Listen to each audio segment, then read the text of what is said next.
যে পড়েন না, আল্লাহ যদি ওই দিন জিগায় পড়লা না কেন, ডবল শাস্তি, ওই সময় কি জবাবটা দিবেন? এই জন্য কোরআন বলে রিড পড়েন, করা সর্বপ্রথম আয়াতে কারিমা নাযিল হয়েছে পড়ার জন্য নাযিল হয়েছে, বেশি বেশি করে পড়ার জন্য নাযিল হয়েছে।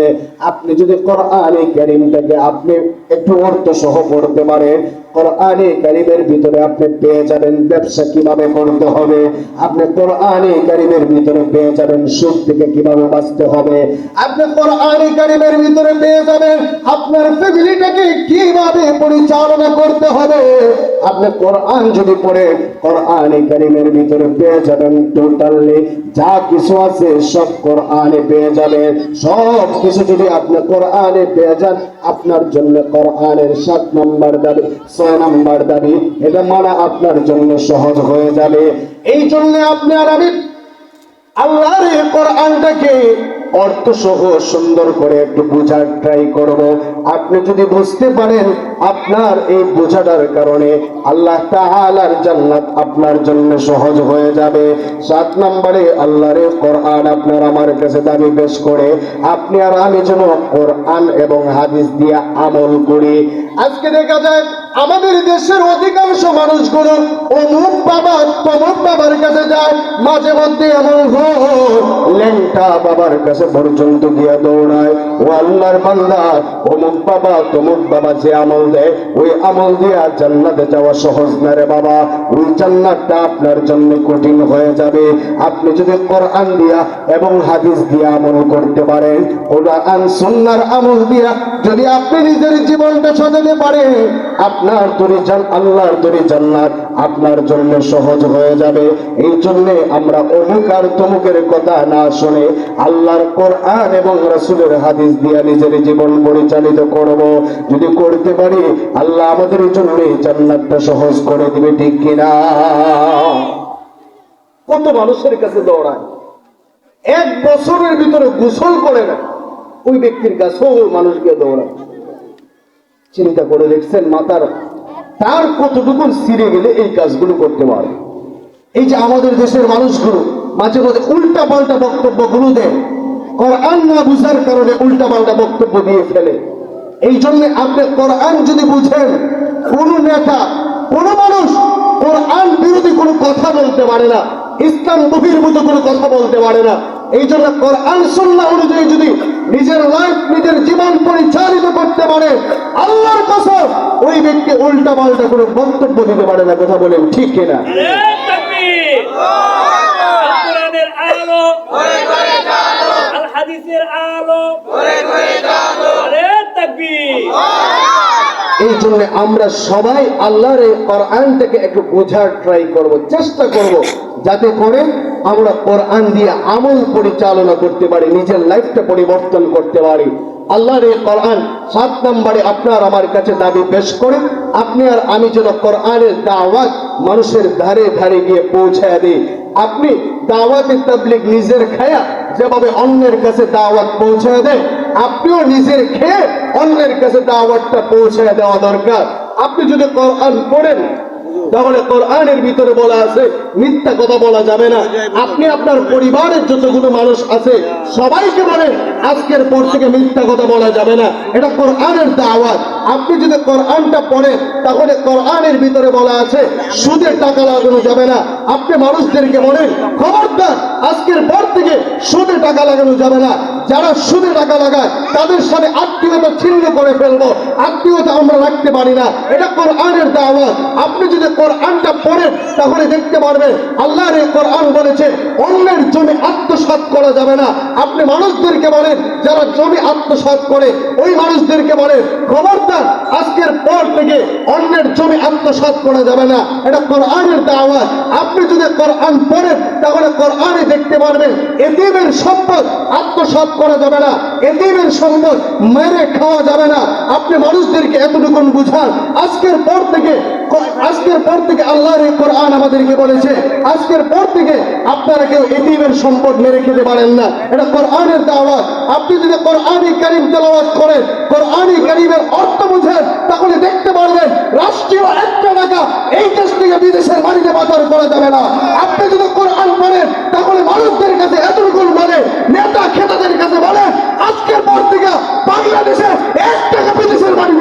করা যাবে না, কথা বলে। এটা কোরআনের দাবি, এটা কোরআন যদি আপনি মানেন, কোরআনের দাবি আপনি মানুষের কাছে পৌঁছায় দিতে হবে। এই জন্য আমাদের দেশের মানুষগুলো উদাসীন, যার যেটা মন চায় ওইটাই করে, দাওয়াত দিবে এতটুকু মানুষ চিন্তা করে না। প্রতিটি মানুষ মনে করে মসজিদের ইমাম সাহেব আছে, উনি শুক্রবার উঠলে, শুক্রবার আসলে পরে মেম্বারে বসে যা মন চায় কোরআনের কথাগুলো বলবে, উনার উপরে হকের দায়িত্ব, উনাকে আমরা ডিলারশিপ দিয়ে দিয়েছি। আর আপনি যে মুসলমান, আপনার বাপ মুসলমান, দাদা মুসলমান, 14 গোষ্ঠী মুসলমান, আপনার উপরে কি কোরআনের দাবি নাই? কোরআন থেকে আপনি মানতে পারেন না, কোরআনের দাওয়াত থেকে আপনার উপরে দেওয়ার অধিকার নাই? হ্যাঁ, অবশ্যই আছে। আপনি যতটুকু জানবেন ততটুকু মানুষের কাছে আপনাকে পৌঁছায় দিতে হবে। এই জন্য আমরা এখানে যারা আছি, আমরা সবাই আজকে থেকে কোরআনের যে যতটুকু পারি পড়ব, পরে মানুষের কাছে কোরআনের দাওয়াত দিব। রাজি আছি ইনশাআল্লাহ? এ মুসলমান, আল্লাহর এই কোরআন আপনার আমার কাছে 8 নম্বর দাবি পেশ করি, আপনি আর আমি যেন আল্লাহর এই কোরআন দিয়া নিজের জীবনটা পরিচালনা করি। আপনি আর আমি যেন আল্লাহর এই কোরআন দিয়া ফ্যামিলিটাকে পরিচালনা করি। আপনি আর আমি যেন আল্লাহর এই কোরআন দিয়া ইউনিয়নটা পরিচালনা করি। আপনি আর আমি যেন আল্লাহর এই কোরআন দিয়া উপজেলাকে পরিচালিত করি। আপনি আর আমি যেন আল্লাহর এই কোরআন দিয়া জেলা পরিচালিত করি। বিভাগটা যেন আল্লাহর এই কোরআন দিয়া পরিচালিত করি। আল্লাহর এই কোরআন দাবি পেশ করে গোটা রাষ্ট্রটাকে আল্লাহর এই কোরআন দিয়া পরিচালিত করতে হবে। আল্লাহর এই কোরআন দাবি পেশ করে আল্লাহর এই কোরআনের দাবি যদি আপনি মানতে পারেন, আপনি দেখতে পারবেন আপনার দেশের ভিতরে কোনো চুরি হবে না। আপনি যদি কোরআন দিয়া রাষ্ট্র পরিচালনা করতে পারেন, আপনার দেশের ভিতরে কোনো বাটপাড়ি হবে না, চিটারি হবে না, আপনার সম্পদ অন্য আরেকজন মেরে খাবে না। আপনি কি দেখেন নাই আল্লাহর এই কোরআন দিয়া আফগানিস্তানের হুজুরেরা রাষ্ট্র পরিচালনা করেন? আফগানিস্তানের হুজুররা যখন আল্লাহর এই কোরআন দিয়া রাষ্ট্র পরিচালনা করে, $1 বিলিয়ন যখন রাস্তা দিয়া সাদা পলিথিনে করে নিয়ে যায়, মানুষগুলো দেখে এটার ভিতরে ডলার আছে, তারপরেও কোনো মায়ের শক্তি নাই, কোনো বাবার শক্তি নাই, ওই লোকের টাকার ভিতরে একটু হাত দিবে। একজন মহিলা রাতের বেলা 3টা-4টার সময় রাস্তা দিয়ে হেঁটে হেঁটে যায়, আল্লাহর কোরআন বাস্তবায়িত হওয়ার কারণে ওই মানুষরা, ওই মহিলারা যেভাবে মন চায় রাস্তা দিয়ে যায়, একজনের ক্ষমতা নাই ওই মহিলাকে টিচিং করার, কারণ আল্লাহর এই কোরআন ওই রাষ্ট্রের ভিতরে চলে। এই জন্য আমি বলি বাবা, আপনি যদি আল্লাহর এই কোরআন দিয়ে রাষ্ট্র পরিচালনা করতে পারে, আল্লাহর কসম আপনার মেয়ে, আপনার বউ, আপনার মেয়ে, আত্মীয় স্বজন সবাই যেমন হেফাজতে থাকবে, আপনার টাকা পয়সা ব্যাংক ব্যালেন্স হেফাজতে থাকবে। কোন পাটপার আর সিটার আপনার টাকা কিংবা আপনার ফ্যামিলিতে আক্রমণ করতে পারবে না, ঠিক কিনা? এই জন্য আপনি আল্লাহর এই কোরআন দিয়া রাষ্ট্র পরিচালনার স্বপ্ন দেখেন, আল্লাহর এই কোরআন দিয়া সমাজ পরিচালনা করার স্বপ্ন দেখেন। দেখবেন আল্লাহর এই কোরআন দিয়া যদি এই স্বপ্নগুলো দেখতে পারে, এই সমাজের ভিতরে চুরি হবে না, বাটপারি হবে না, খুন খারাপি হবে না, দেশের টাকা মেরে খাবে না। আপনিও যেমন শান্তিতে থাকবেন, দেশের জনগণ সবাই শান্তিতে থাকবে, কথা বলেন ঠিক কিনা? এই জন্য কোরআন দিয়া ক্ষমতা পরিচালনার স্বপ্ন দেখেন। এটা আমাদের আবেগ, এটা আমাদের ভালোবাসা। ইসলামী কোন দল আমিও করি না, আমার বাপেও করে না, তবে আমার স্বপ্ন আছে খেলাফত, মিলহাত, খেলাফত দিয়া রাষ্ট্র পরিচালনা হোক। যেভাবে আমার ইবনুল খাত্তাব রাষ্ট্র পরিচালনা করেছিলেন, আমার যেভাবে রাষ্ট্র পরিচালনা করেছিলেন, বাঘ আর ছাগল এক নদীতে পানি পান করেছে, বাঘ দিয়া ছাগলের গায়ে আক্রমণ করার দুঃসাহস দেখা নেয়। ওমর ইবনে আব্দুল আজিজ যখন রাষ্ট্র পরিচালনা করেছে, তখন বাঘ আর ছাগল এক নদীতে পানি পান করছে, বাঘের শক্তি নাই ছাগলের গায়ে গিয়ে আক্রমণ করার। বুঝেন মানুষের প্রভাবটা, মানুষ যেভাবে ভালো হয়েছে, বাঘ আর ছাগল পর্যন্ত ভালো হয়ে গেছে। সুবহানাল্লাহ। এই জন্যে কোরআনের বিকল্প অন্য কোনো পন্থা হতে পারে না। এই জন্য প্রিয় ভাই আমার, আল্লাহর এই কোরআন আপনার আমার কাছে দাবি পেশ করে আপনি আর আমি যেন কোরআন দিয়ে রাষ্ট্র পরিচালনা করি, তাহলে চতুর্দিকে আপনি শুধু শান্তি আর শান্তি দেখতে পারবেন। সুবহানাল্লাহ। এ মুসলমান, আপনি যদি আল্লাহর এই কোরআন দিয়ে রাষ্ট্র পরিচালনা করে আপনি শাসকের সামনে দাঁড়ায়া পর্যন্ত বলতে পারবেন, শাসক এই যে কাজগুলো আপনি করেছেন এটা ঠিক নাই, এটা অন্যায়। ছোট্ট একটা উদাহরণ আপনাদেরকে দেই। ওমর ইবনুল খাত্তাব উনি গিয়েছিলেন বাজারে একটা ঘোড়া কেনার জন্য। আমাদের দেশের যুবকেরা যেইভাবে এখন যায় মোটর সাইকেল কেনার জন্য, দূরবর্তী কোথাও গেলে পরে মোটর সাইকেল কিনে সে নিয়ে আসে। ওমর ইবনুল খাত্তাবের যুগে তখনকার সময়টা ছিল ঘোড়ার যুগ, উটের যুগ।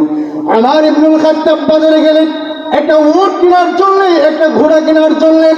ওই জায়গায় গিয়ে তাকে দেখলেন সুন্দর একটা ঘোড়া দেখা যায়। ওই লোকের সঙ্গে কথা বললেন, কত দিরহাম দেব? উনি বললেন এত টাকা দিতে হবে। হ্যাঁ ঠিক আছে দেব। ওমর ইবনুল খাত্তাব বললেন এটা কি আমি একটু যাচাই বাছাই করবো কি? লোকটা বলে হ্যাঁ যাচাই বাছাই করেন, কোনো সমস্যা নাই। ওমর ইবনুল খাত্তাব ওই ঘোড়ার পিঠে চললেন এবং বারবার ঘোড়াটাকে ভালো করে দেখলেন। সবকিছু যখন ঠিকঠাক, ওই লোকটাকে দিরহাম পরিশোধ করে দিলেন।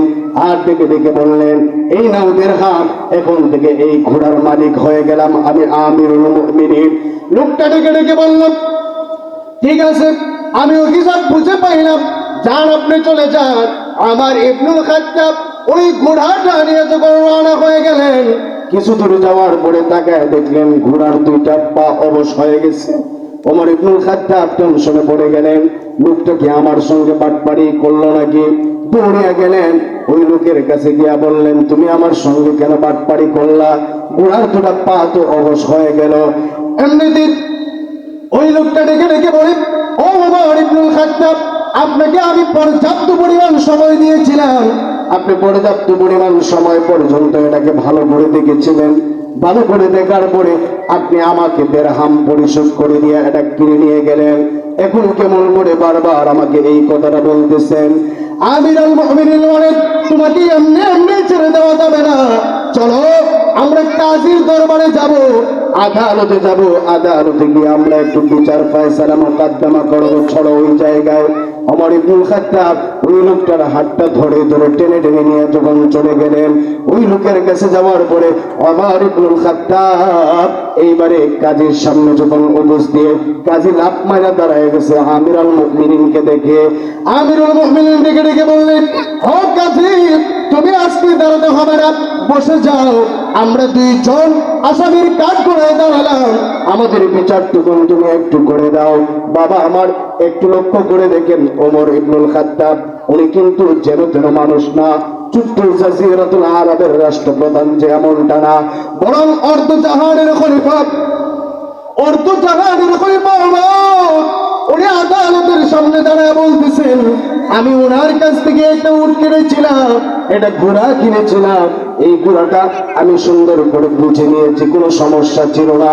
রাস্তায় যখন অর্ধেক পথ চলে আসলাম তখন এটা অসুস্থ হয়ে গেছে। আমিরুল মুমিনিন এইবারে যখন ওনার কথাটা উপস্থাপন করলেন, ওই লোকটাকে বললেন তোমার কি অভিযোগ তুমি বলো। লোকটা ডেকে ডেকে বলেন আমার কোনো অভিযোগ নাই, উনি আমার কাছ থেকে উটটা বুঝে নিয়ে গেছে, ঘোড়াটা বুঝে নিয়ে গেছে। এখন দেখা যাক কিছুক্ষণ যেতে না যেতে আমার কাছে আবার আসছে, এটা কিসের জন্য আসলো আপনি বিচারটা করে দেন। আমি তো ইচ্ছা করে এটাকে অসুস্থতা বানাই নাই, কারণ জীব জন্তু এরা যে কোনো টাইমে অসুস্থ হতে পারে, এর রিজিকের মালিক এবং এর সুস্থতার মালিক তো আমি না, বরং আল্লাহ। আল্লাহ কাকে কখন অসুস্থ বানায় সেটা তো বলা যায় না। এটা তো একটা জীব, এটা তো একটা প্রাণী, এটা কখন অসুস্থ হবে সেটা তো আমি জানি না। আমি তো বাজারে নিয়ে আসছিলাম ভালো। কাজী এবারে ডেকে ডেকে বলে ওগো আমিরুল মুমিনিন আপনাদের সমস্যা আমি বুঝেছি, এবার আপনি বলেন তো আমার আদালত থেকে আপনি এখন বাড়িতে সুস্থ অবস্থায় যাবেন, আমার স্টাম্পে আপনি একটু দস্তখত দিয়ে দিতে পারবেন কি? আমিরুল মুমিনিন খাতা কলম রেখে দিলেন, ভয় পেয়ে বললেন না আমি জানি না আমি সুস্থ অবস্থায় বাড়ি যেতে পারবো, এই গ্যারান্টি আমি দিতে পারবো না। এমনি কাজী ডেকে ডেকে বললেন ওগো আমিরুল মুমিনিন একটু আপনি বলেন না এই গুড়া যার কাছ থেকে আপনি কিনেছে ওই লোকটা তো আর ইচ্ছা করে তাকে অসুস্থ বানায় নাই। এটা তো একটা প্রাণী, এটা কিছু দূর যাওয়ার পরে অসুস্থ হয়ে গেছে, এটা তো আল্লাহ প্রদত্ত অসুস্থতা। এখন যদি আপনি তাকে টাকা দেওয়ার জন্য চাপ দেন, এটা তো তার উপরে জুলুম হয়ে যাবে। চিন্তা করে দেখেন, আমিরুল মুমিনিন উনি অর্ধ জাহানের খলিফা, অর্ধ জাহানের খলিফা হওয়ার পরেও কাজী উনার বিরুদ্ধে রায় নিয়ে দিছে। বাবা আমার একটা কথা এখানে ভালো করে শোনেন, এটা হলো কোরআন দিয়া ক্ষমতা পরিচালনা করার ফল। কোরআন দিয়া ক্ষমতা পরিচালনা করার কারণে উনি এমপি হওয়ার পরেও উনার বিরুদ্ধে রায়, উনি মন্ত্রী হওয়ার পরেও উনার বিরুদ্ধে রায়, উনি দেখা যায় গোটা বাংলাদেশের প্রধানমন্ত্রী হওয়ার পরেও উনার বিরুদ্ধে রায় চলে আসছে, শুধুমাত্র উনি কোরআন দিয়া রাষ্ট্র পরিচালনা করার কারণে। আর যদি আপনি গণতন্ত্র মানে বাংলাদেশের যে আইন আছে কিংবা গোটা পৃথিবীর যে আইনে চলে ওই আইন যদি আপনি মানেন, তাহলে দেখতে পারবেন রাজার ফুলা যদি কোনো দোষ করে ওই দোষের বিচার হয় না, ঠিক কিনা? চেয়ারম্যানের ছেলে দোষ করছে, এটার কোনো বিচার নাই। তার শালার শালার শালা মানে কত দূরের আত্মীয়, সেও যদি কোনো দোষ করে তার কোনো বিচার হয় না, স্বজন প্রীতি চলে। এই জন্য আমি বলবো, আপনি আল্লাহর কোরআন দিয়ে রাষ্ট্র পরিচালনার স্বপ্ন থেকে যদি এটা দেখতে পারেন, বাবা আপনি যেমন ইনসাফ ভিত্তিক একটা শাসন ব্যবস্থা পাবেন, আপনার ছেলেরাও পাবে, আপনিও শান্তিতে থাকতে পারবেন। আপনি কেউ উপরে জুলুম করবেন না, আপনার উপরেও কেউ জুলুম করবে না।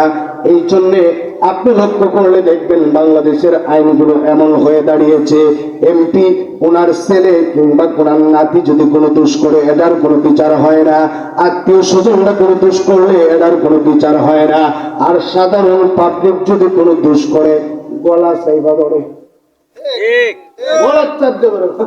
একদম অবস্থা খারাপ করে ফেলে। এইটা হলো বাংলাদেশের আইন। এই জন্য আমি আপনাদেরকে বলবো, বাবা আপনি আর আমি যদি খেলাফতের ভিত্তিতে রাষ্ট্র পরিচালনা করতে পারি, কোরআন দিয়ে রাষ্ট্র পরিচালনা করতে পারি, এটার ভিতরে কোনো স্বজন প্রীতি হবে না। প্রেসিডেন্টের মেয়েও যদি কোনো দোষ করে, ছেলেও যদি কোনো দোষ করে, এর বিচার সবার আগে ইসলামী আদালতের ভিতরে ঢুকবে, এর বিচারটা সাথে সাথে হবে। আমাদের দেশের বিচার ব্যবস্থা, লুৎফুজ্জামান বাবর 16-17 বছর পরে জেলখানা থেকে বাহির হওয়ার পরে লুৎফুজ্জামান বাবর বলে যে আমার কোনো দোষ নাই, নির্দোষ খালাস হয়ে আমি বাহির হলাম। এখন একটু চিন্তা করে দেখেন, 17 বছর আপনি তাকে আবদ্ধ করে রাখলেন, এত বড় একজন নেতাকে, উনি বলতেছে যে ওনার কোনো দোষ নাই, আদালত প্রমাণ করছে। এখন আপনার বাপ দাদা 14 গোষ্ঠী মিলে আপনি তার 17 বছর ফিরিয়ে দেন, পারবেন? এ মুসলমান, ইসলামী আদালতে যদি বিচার যায়, এই বিচারটার সাথে সাথে হয়ে যায়।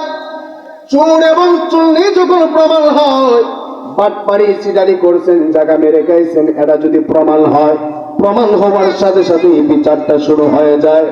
একটু লক্ষ্য করে দেখবেন, আল্লাহর নবীজির পরিবারের একজন মহিলা, ওনার বংশের একজন মহিলা চোরের ভিতরে ধরা পড়ে যখন গেছে, রাসূলের কাছে বিচার চলে গেছে।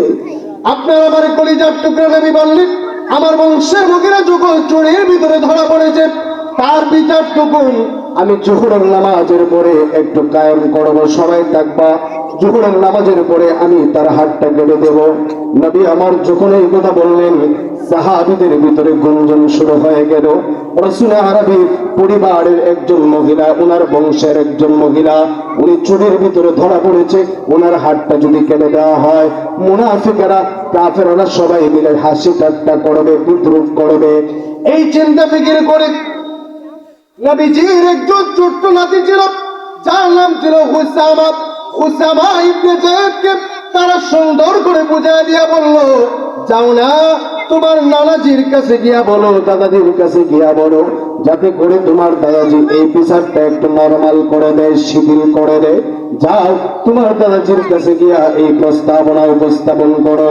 উসামা ইবনে যায়েদ রাসূলের কাছে গিয়া যখন আস্তে আস্তে করে বলে, নবী গো, আপনি যার বিচারটা করবেন উনি তো হলেন আপনার বংশের একজন মহিলা, তার বিচারটা যদি আপনি করেন কাফেররা তো আপনাকে নিয়ে হাসি ঠাট্টা করবে, মস্কারা করবে, মুসলমানদেরকে নিয়ে মস্কারা করবে, দেখবেন মুসলমানদেরকে নিয়ে কত রঙের ঢঙ্গের কথা বলবে। আপনি তার বিচারটা একটু শিথিল করে দেওয়ার চিন্তা করেন। রাসূল আমার এই প্রস্তাব হলো শুনে রক্তে লাল হয়ে গেলেন, ওনার চেহারা মুবারক লাল হয়ে গেল। উনি যখন তাড়াতাড়ি করে লাফ মেরে দাঁড়ায়া সাহাবায়ে কেরামদের কাছে এলান করলেন, কে কোথায় আসো, তাড়াতাড়ি করে মসজিদে নববীতে আসো।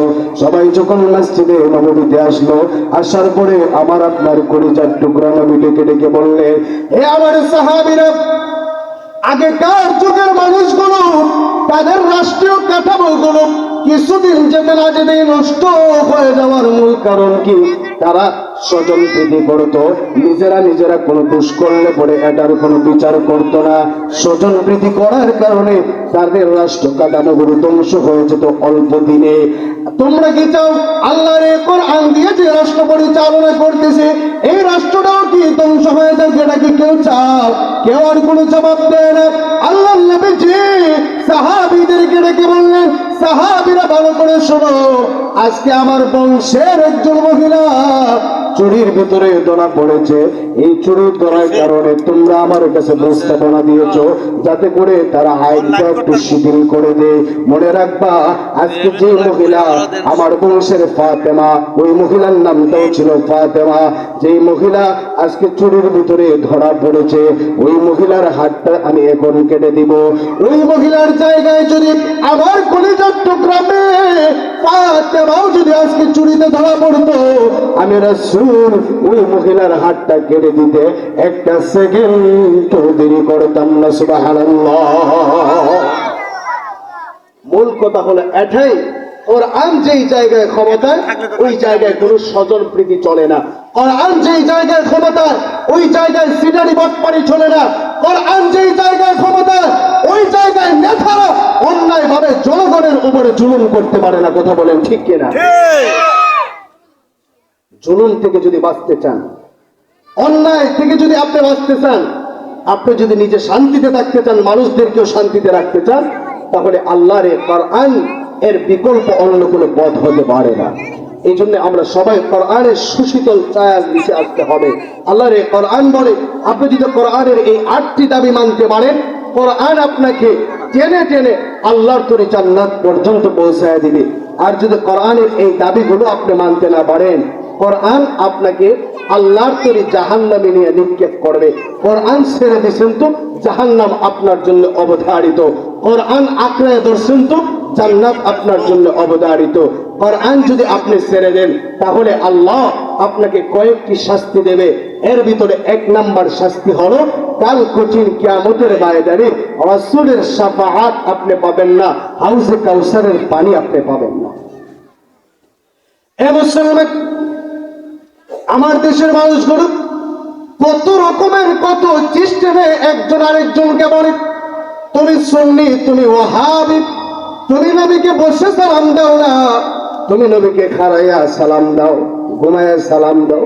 কত রকমের কত ধরনের কথাগুলো মানুষ বলে।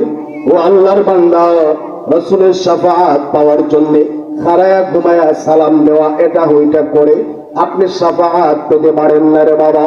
শাফাআত যদি পেতে চান রাসূলের দুরূদ শরীফ বেশি করে পাঠ করেন। আর যদি রাসূলের শাফাআত পেতে চান, আল্লাহর এই কোরআনের বিকল্প হতে পারে না। কাল কঠিন কিয়ামতের ময়দানে আপনার আমার মাথার উপরে যখন সূর্য চলে আসবে, জমিনটা যখন তামা হয়ে যাবে, এমন ভয়াবহ পরিস্থিতিতে মানুষগুলো দিক বিদিক ছুটে বেড়াবে, এদিকে যাবে ওইদিকে যাবে।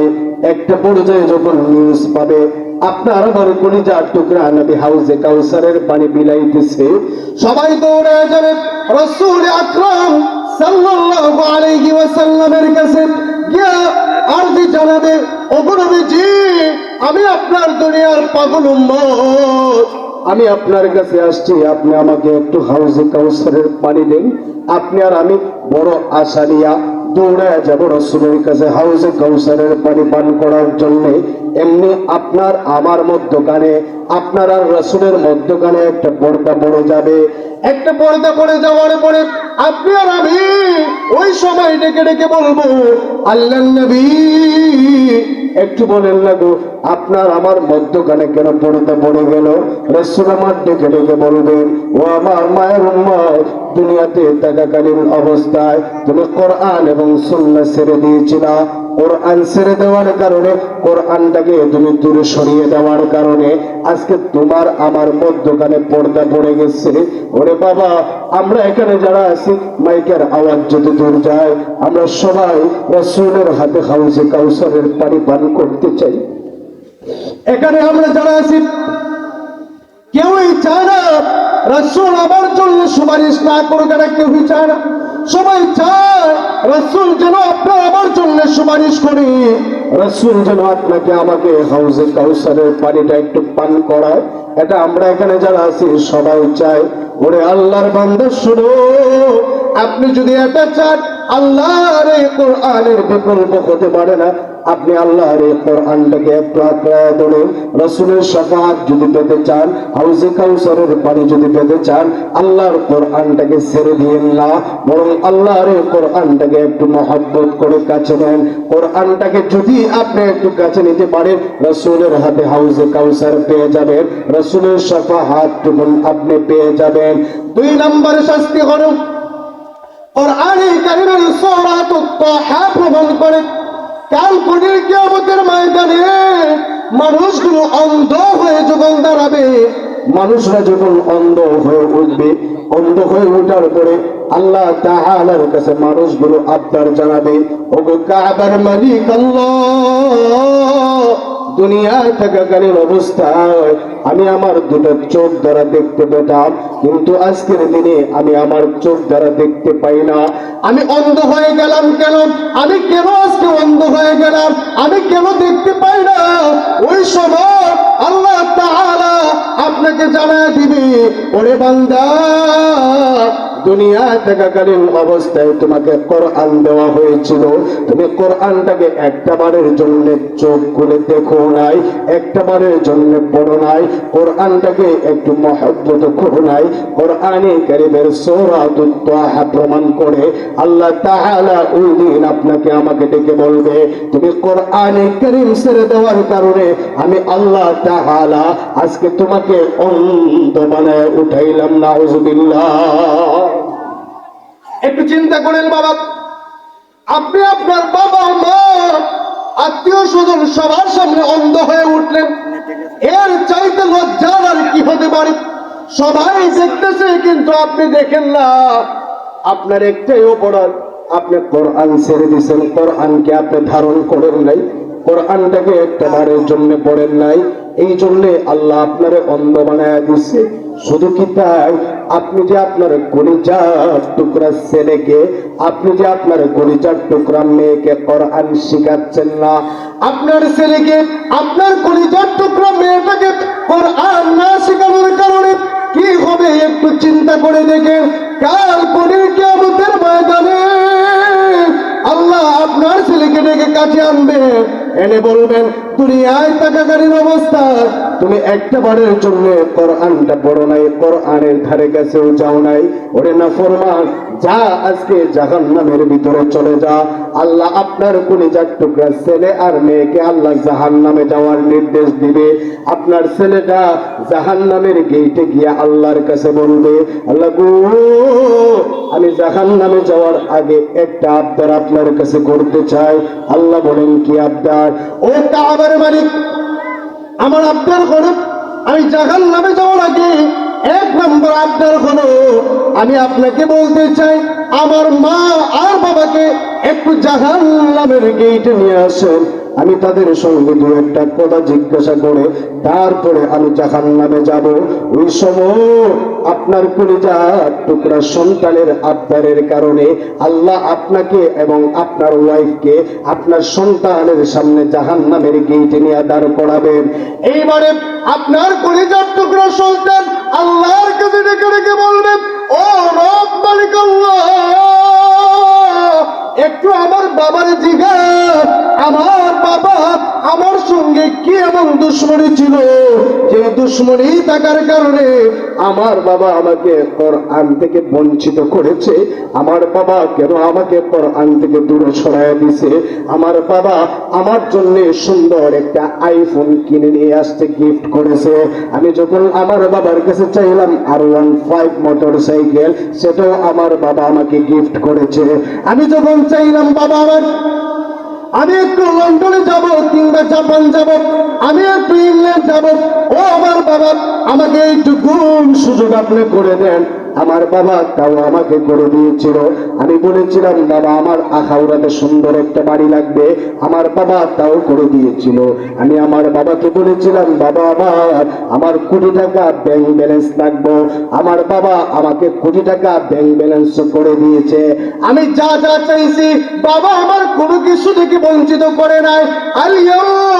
আজকের দিনে আমার বাবার জিজ্ঞাসা, আমার বাবা ওই দিন কেন আমাকে কোরআন থেকে বঞ্চিত করেছে, কেন একটা বারের জন্য আমাকে কোরআনটা শিখায় নাই, আমি তার সঙ্গে কি এমন দুশ্মনী করেছিলাম যে দুশ্মনীর কারণে আমাকে কোরআন থেকে বঞ্চিত করেছে।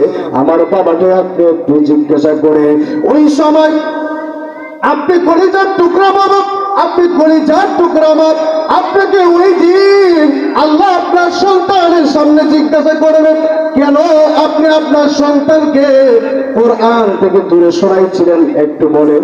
ওই সময় আপনি বাবা হয়ে আপনি মা হয়ে একটা বারের জন্য জবাব দিতে পারবেন না।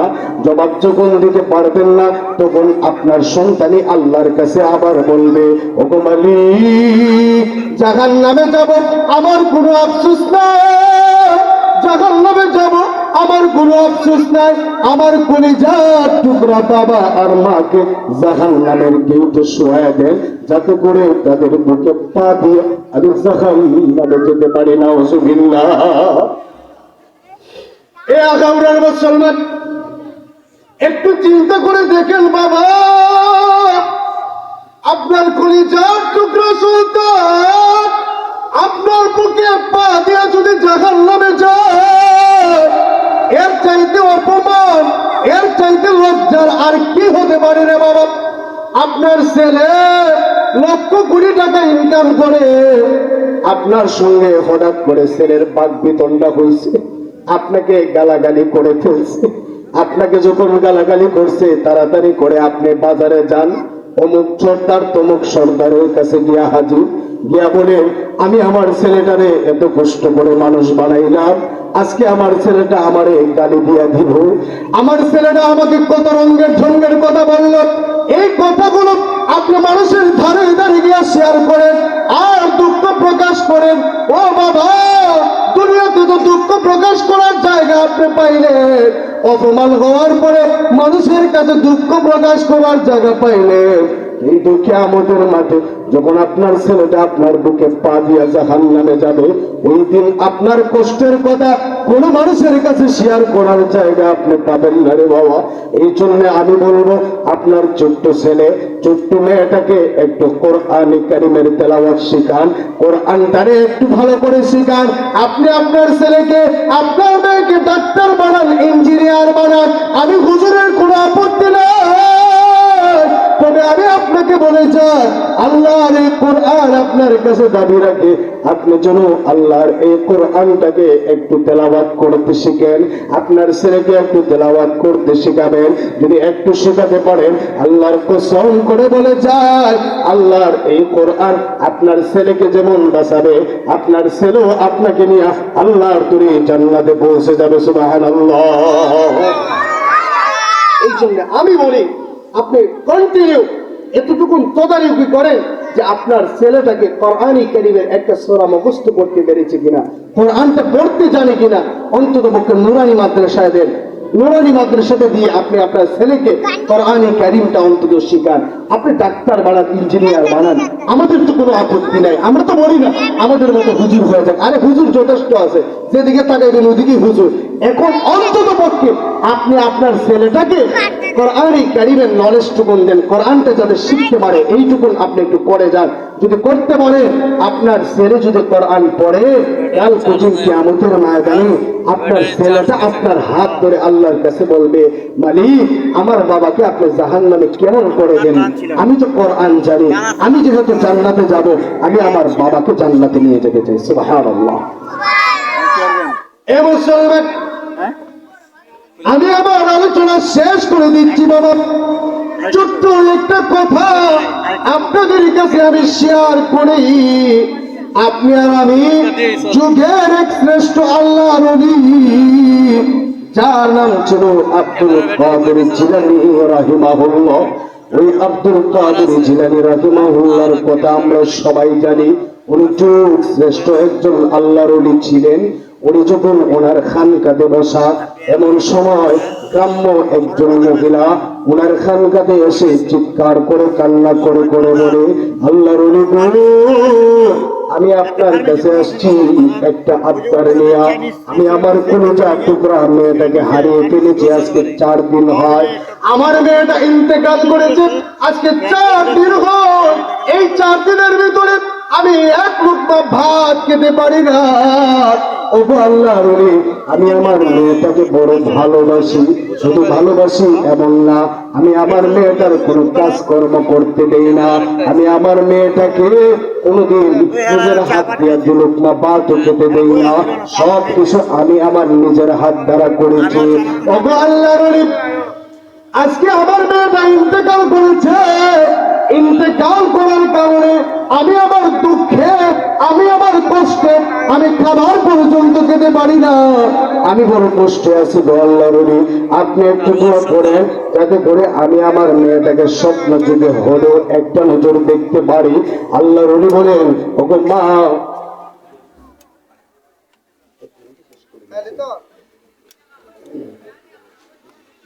এ মুসলমান, 1 মিনিটে শেষ করছি বাবা, ভালো করে শোনেন। এমনি আল্লাহর ওলি ডেকে ডেকে বললেন, ওগো মা, তুমি আজকের পর থেকে রাসূলের উপরে শতাধিক দুরূদ শরীফ পাঠ করবা এবং কোরআনে কারীম থেকে সূরাতুত তাকাসুর তেলাওয়াত করবা। এই ছোট্ট আমল যদি করতে পারো, যাও তুমি তোমার মেয়েকে স্বপ্ন যুগে হলেও দেখতে পারবা। এমনিতে ওই মহিলা যখন বাড়ি চলে যায়, বাড়ি গিয়ে বারবার রাসূলের উপরে দুরূদ শরীফ পাঠ করে এবং কোরআনে কারীমের সূরাতুত তাকাসুর তেলাওয়াত করে একটা পর্যায়ে রাতের অন্ধকারে স্বপ্ন যুগে দেখে ওই মহিলা অজানা এক রাস্তা দিয়ে হেঁটে হেঁটে যায়। কিছু দূর যাওয়ার পরে ওই মহিলা স্বপ্ন যুগে দেখে তার কলিজার টুকরা মেয়ের কণ্ঠের চিৎকার শোনা যায়। আরো কিছু দূর যাওয়ার পরে চিৎকারটা আরো স্পষ্ট হয়ে যায়, এটা তার কলিজার টুকরা মেয়েরই কণ্ঠ। আরো কিছু দূর যাওয়ার পরে তাকায় দেখতে একটা আগুনের ভিতরে তার মেয়ে হাবুডুবু খায় আর বাঁচাও বাঁচাও বলে চিৎকার করে। এমনিতে লক্ষ্য করে তাকায় দেখে তার মেয়েটা আগুনের ভিতরে চিৎকার করতেছে, মা গো, তুমি আমাকে বাঁচাও মা, আমার অবস্থা খুবই খারাপ, আমি জাহান্নামের আগুনে আছি। এমনিতেই যখন ওই মহিলা তার মেয়েকে আগুনের ভিতরে দেখেছে, তার ঘুমটা যখন ভেঙে গেছে, ফজরের নামাজের পরে দৌড়িয়া যায় বড় পীর আব্দুল কাদের জিলানীর কাছে। গিয়া লক্ষ্য করে বলে, ও আল্লাহর ওলি, কি এমন স্বপ্ন দেখলাম যে স্বপ্ন দেখে আমি আর নিজেকে স্থির রাখতে পারি না। আমি আমার মেয়েটাকে আগুনের ভিতরে দেখেছি। কেন দেখলাম? না দেখলেই তো ভালো ছিল। আল্লাহর ওলি ডেকে বললেন, মা গো, বলো না, তুমি কি তোমার মেয়েটাকে কোরআন শিখিয়েছিলা? বলে, না না, আমি আমার মেয়েটাকে কোরআন শিখাই নাই। তুমি কি তোমার মেয়েটাকে নামাজ শিখিয়েছিলা? না না, আমি আমার মেয়েটাকে একবারের জন্য নামাজ শিখাই নাই। আল্লাহ আল্লাহ শুনেছি 4 জন সাহাবী এই দেশে আগমন করেছে। আল্লাহ আমি চোখে সেই লালমনিরহাট আল্লাহ সাহাবা মসজিদ দেখে আসছি। আল্লাহ সেই নেটওয়ার্কের মধ্যে 4 জন সাহাবা খুঁজে পাওয়া গেছে। দুইজন বাংলার কোন জনপদ তারা ইন্তেকাল করেছেন, তাদের কবর আছে। বাকি দুইজন চীন উদ্দেশ্যে রওনা হইয়া একজন মঙ্গলের সাথে এলাকায় ইন্তেকাল করেছেন, আরেকজন চীন পর্যন্ত পৌঁছে গেছে। যে জমিনে সাহাবাদের পাওয়া পড়ছে আল্লাহ, যে জমিনে আউলিয়াদের পাওয়া পড়ছে আল্লাহ, এই জমিনকে আল্লাহ ইহুদি নাসরাহি আল্লাহ, পররাষ্ট্র আল্লাহ, প্রতিবেশী রাষ্ট্রের চক্রান্ত আল্লাহ হিফাজত করে। আল্লাহ জমিনটি ইসলামের উর্বর, এই জমিনকে আল্লাহ ইসলামের জন্য কবুল মঞ্জুর করে নেন। আল্লাহ আলে ওলামা জনসাধারণের মধ্যে মোহাব্বতের সেতু বন্ধন কায়েম করে দেন।